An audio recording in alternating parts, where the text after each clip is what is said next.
If you bumped into him on the street, or he happened to be your waiter for dinner, Tino Santiago would appear to be another ordinary American. And that's what many in Kent, Connecticut thought of him in his 25 years he lived there. Devoted husband and father of 3, as well as somebody many in Kent would consider a true friend. However, early in the morning on February 24th, 2019, after dropping off one of his sons at school, Tino found himself arrested and his life upended, and facing the real possibility of being deported from his established life, leaving behind a family who needed him most. It's an American dream turned into an American nightmare. It really is. It was pretty dire, I would say, as soon as he was arrested. He certainly wasn't an angel, but in my opinion, the punishment here did not fit the crime. Part of the reason I took the case pro bono was because I've never seen such hardship. The pain that this family has suffered it's heartbreaking. As we examine the impact of his arrest, we must force the question upon ourselves.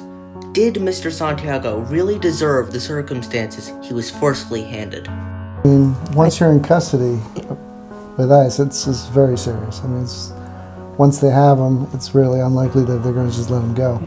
While Tino's wife worked and his kids were busy with their school day, Tino was whisked away to a detention facility, unable to post bail. Tino's only hope for release was a rare ruling called a cancellation of removal for a non-permanent resident. For cancellation of removal, what that is a opportunity when somebody has been here for 10 years, they haven't left, and they have a U.S. parent or a lawful permanent resident, green card holder parent, spouse, or child. And it's an extreme and unusual hardship to one of those persons. Then an immigration judge with a pen can cancel their removal, also known as a deportation, and allow them to adjust their status to get a green card. It is a very rare relief. Something like 4,000 are granted a year. Hundreds of thousands are applied for. I think you know Tino's family situation. If there was ever an extreme and unusual hardship, it would be that. The oldest one has juvenile diabetes, a little bit of autism. The youngest one, autistic, but the middle one, when Tino was put in jail, he had to be hospitalized. He's severely autistic. It was thought that maybe he's schizophrenic, non-communicative. I mean, everything changed when Tino was put in jail. It's just a situation that should not have happened to a good, hardworking person who was raising American citizen children, and to be jerked away from his life and put into jail. It's just, the crime doesn't warrant this punishment. It really doesn't. It's no crime. He crossed the border. So what? I don't care. But many do care. Illegal immigration is a crime. It has been at the center of American policy debate for years. We have an entire incentive structure that says it's okay to be an illegal alien, and we're going to accommodate you if you're here. Some even acknowledge a de facto amnesty, because if you're directing your law officers not to do their duty, you've basically eliminated the law. Drunk drivers are welcome, gang members are welcome, fraudsters are welcome, but law enforcement's hands are tied. And for criminals already here, we will ensure their swift deportation.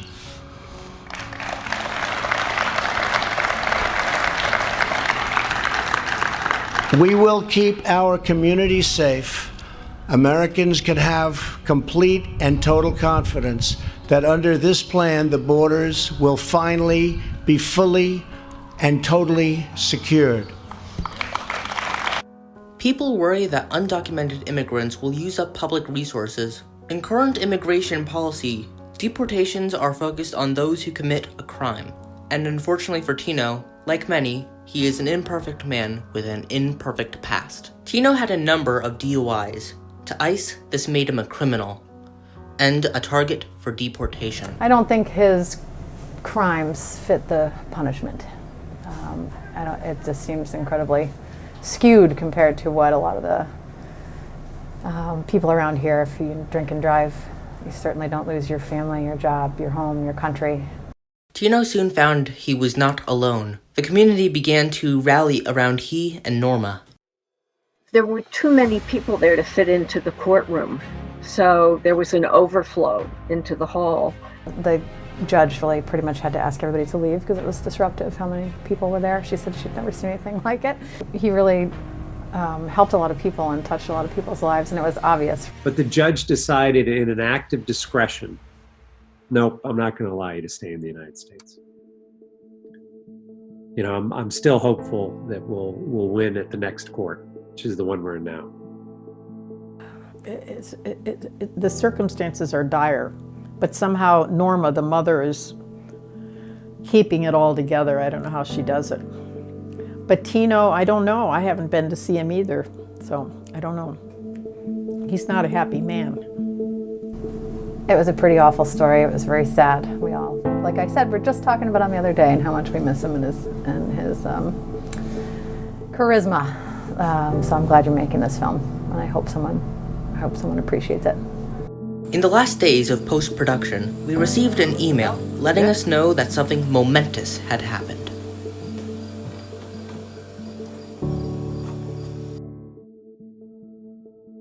She says, "Oh, Leslie is coming to pick you up," and I mean, I got pretty happy and excited. I start to cry in there, and I go like, okay.